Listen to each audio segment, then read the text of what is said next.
Okay, Maddie. Yes. Carly. How are you doing? Post-breakup. Wow. It's a loaded question. How are you going to answer that one? I don't know. We got all day, so. I would say, let's see, at this point, we're about 5 weeks out from the second breakup. Mm-hmm. About almost like 3.5 months from the first breakup. I would say since the second breakup, the first 2 weeks I was doing pretty well. I was like having a lot of peace about it. The second 2 weeks were no good. I don't know what happened. I just like took a turn for the worst. And to be honest, hopefully this is just girls here, but it was when I started my period, my first period, post breakup. I just like, it was bad. Like I was just having such a hard time. And you were gone too, so I was probably missing you. Girl. I was like lonely. I don't know. I had a really hard time like the last 2 weeks, I would say, to the point where I just was like looking for his car everywhere, hoping he'd show up at my house, like willing myself not to text him. Like it was really hard. And breakups, they're never linear. I think with my broken engagement, I had like a really weird breakup experience where I just felt peace the whole time, and I think he like got really nasty after like a month, so it made me have the ick even more. Yeah, it's easy to have peace. Yeah, so I never like had this regression that I'm having now, which I feel like is so natural, just to make it feel like normalized for you. Like it's so normal. Yeah, it is super normal. To have peace right after a breakup is not normal. I mean, like that lasts. Yeah, that lasts. Yeah, but it sucks. It's not fun at all to go through. So if you're going through a breakup, I'm so sorry, because it sucks. It really does. Yeah, it's just like literally grieving a person that's still alive. Yeah. I guess I'll fill you guys in on the tea. Might as well. I ran into him physically. So I have not talked to him at all since the breakup. And I was taking Frankie on a walk looking like a rat. A rat. She's a beautiful rat. No, I took my leggings and my sweatshirt out of the dirty laundry hamper that morning. That was a decision that I made.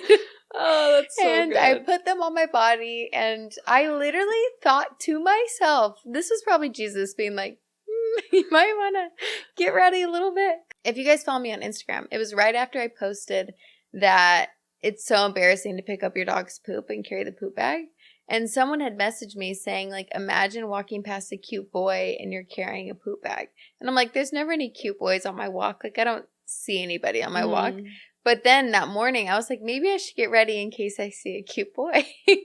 And I did see a cute boy, but it was not the one. It's not what you were thinking. Yeah. So anyways, I was not ready. I did not brush my teeth. And I'm taking Frankie on our daily walk. And I've been looking for his car all the time because I'm not doing well.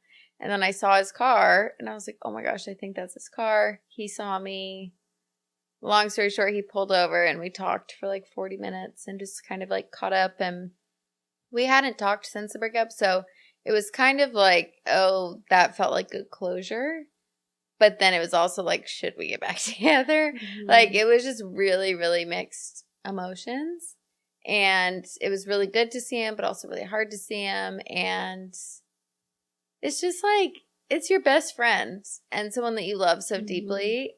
And you see them and you talk to them and it's just like, I don't want to leave, you know? Yeah. No, you like, let me hold on to this forever. Yeah. So that just happened maybe like a week ago. Yeah. And I was like, I don't know what to do, so I'm just going to do nothing. So I'm just doing nothing. What kind of peace do you feel right now, like in this moment? Having had a hard few weeks before this and then seeing him, what kind of peace are you holding on to right now? I feel like I'm at peace right now, but I don't know if it's because like I got my fix of him kind of, you know. You like scratched the itch. Yeah, exactly. Yeah. And so I don't know if that's only going to last for like 2 weeks like it did before, and then I'm going to regress again. I don't know. I feel like that's just like breakups though. It is. They're a roller coaster. Wanting to normalize how you're feeling and like the roller coaster of the emotions, but also not to make it sound like it's not a big deal either, because it is a big deal and it's hard. Yeah.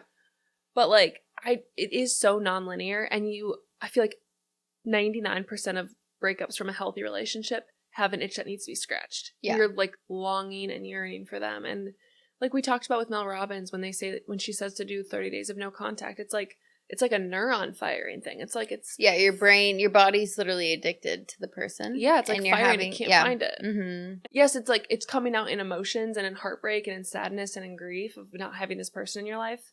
Even if you know in your bones it's not the person God wants you to marry right now, but also it's like biologically it's not how your body is currently wired, is to lose this person. Yeah, I mean, like, luckily, I'm very blessed to not be someone that deals with anxiety a ton, but I think that, like, that week specifically, like, the week before I saw him, my anxiety was through the roof. Like, my chest felt tight. Like, I felt like I was being, like, tortured. Like, why am I doing this to myself? Like, I could just go have him. I could go have him if I want him. Like, I could.